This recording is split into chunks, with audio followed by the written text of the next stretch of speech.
Before we get into staining and finishing this piece, I want to make just a few comments about surface preparation. Now this is new wood, and I've got this sanded by hand up to 150. I just wrapped sandpaper around a cork block and I used that. Now I started with 100 grit, I went to 120 and then 150, which is where I've stopped now.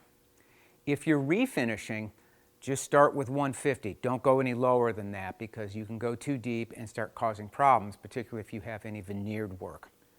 The first step in our finishing schedule is applying a water-based dye stain. Now, because that's water-based, what happens is that will raise the grain of the oak. This is very common, and it's okay because what you can do to prevent that is to do what we call a preemptive grain raising. And to do that, what we want you to use is some distilled water. Make sure it's distilled. Do not use tap water. That can cause some spotting on the wood. So I've got some distilled water here, and all I'm going to do is I'm just going to wipe the piece down with that distilled water. You don't have to really, pay too much attention to, quality or anything like that. You just need to make sure that the piece is wet. You'll see when the wood is wet.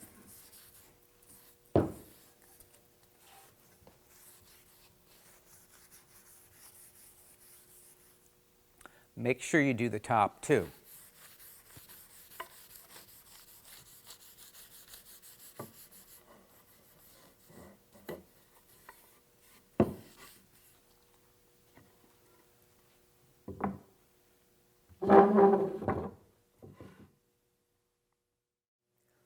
When the wood is dried at least 2 hours, it's time to sand it, but this time again with 180 grit.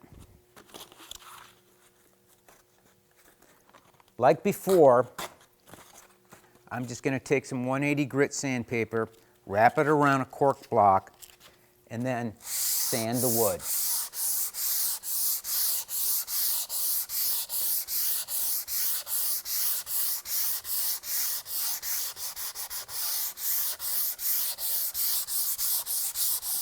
I'll do the top, all the edges, and then the base.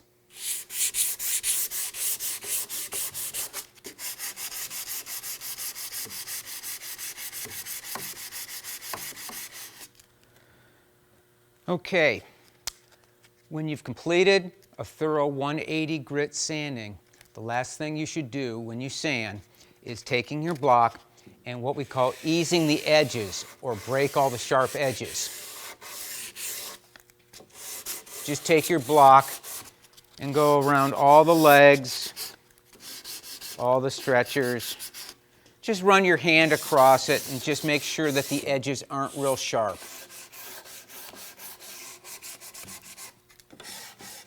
When you've completed all the 180 grit sanding, the final thing to do is just take a vacuum and vacuum all the dust and debris from the sanding off the surface of the wood.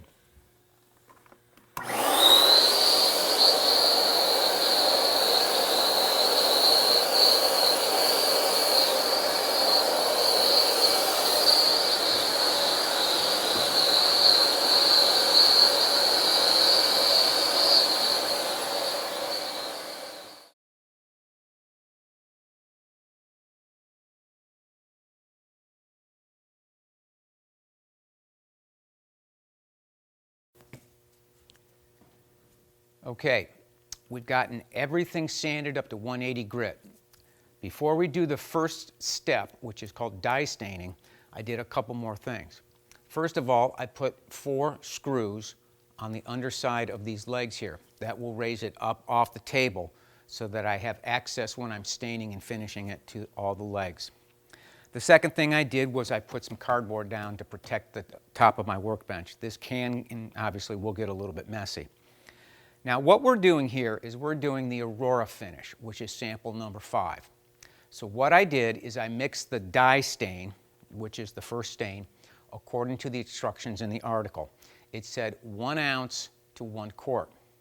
Now I thought 1 quart was going to be way too much for this project, so I wanted to mix up half of that. So I just reduced that down and I used 1/2 ounce stain to 1 pint or 16 ounces of water. Now, to make sure that this first stain is the color that I want, what I'm going to do is I'm just going to take a rag and I'm going to wipe a little bit of the stain on an area that probably won't be seen much, kind of a test area. I'll wipe a little bit of the stain on and compare it to the sample. And then what you want to see is you want to see a very good match, or if anything, a little bit lighter. If it's lighter, that will be perfect because we'll be able to darken it a little bit as we go along in the finishing process. Once I've determined that the mixture or concentration of this first stain, the dye, is correct, I'll go ahead and I'll start staining. I'm going to start with the base first. I'll turn it over, and if you've never done this type of work before, the idea is to work fairly quickly and then come back and try and blot up or even the excess. You want to work from the bottom up. Dip the rag in, get it wet, and just start wiping it on. Try not to get the rag so wet that it's really dripping all over the place. The idea is that you just kind of want to pretend that you're wiping this with water.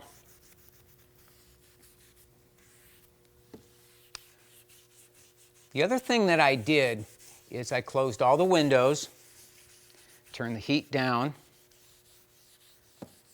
and I've got very little air movement in here.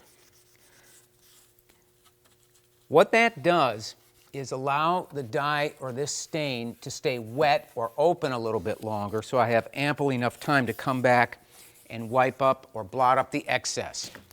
What you want to do when you're staining with a dye is you just want to try to avoid what we call a hard edge. And what a hard edge is where the dye is applied in one area, and then if you let it sit there too long, if you come back and apply more dye to it or to the surrounding wood, you'll have what's called a hard edge. Now, this is a pretty small project, so it isn't all that hard to do.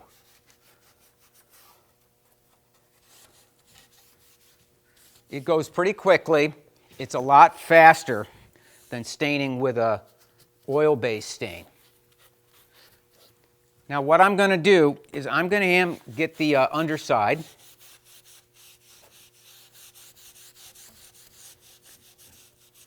Just so it doesn't show bare wood.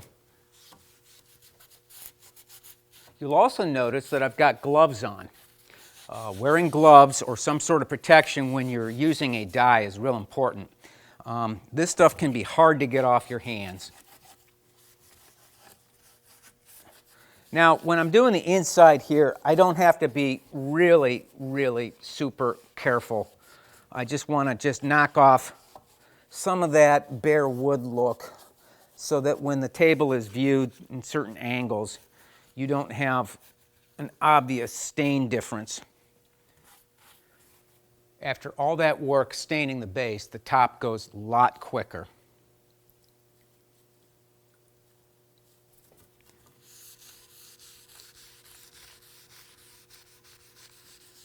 One of the questions we get asked a lot here at Homestead is how long does it take for the dye to dry? When you mix a water dye, that's going to vary a little bit, and it's going to depend on how hot and humid it is, or basically how cold it is. Under most conditions, the dye should be dry to start finishing after 2 hours. You can always just feel the wood though, and you can tell when it's dry. It'll also have a real kind of matte appearance to it, almost like it was just sanded or something like that. But if you're not sure, you can always just let it dry overnight. Now, what we're going to do, because in spite of that grain raising that we did, you might still on some wood get a little bit of a rough appearance. This isn't really too bad, but if you want to, you can smooth that wood a little bit further. You're going to use maroon Scotch-Brite to do that.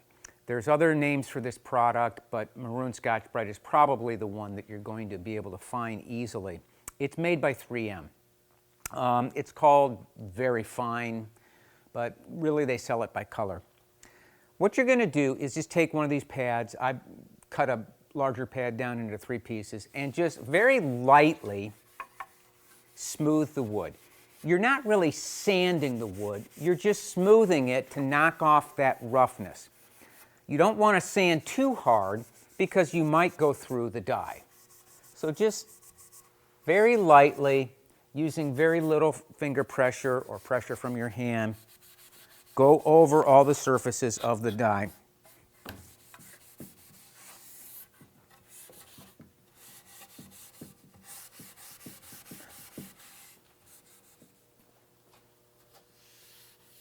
When you've got the base done, you can lightly sand the top.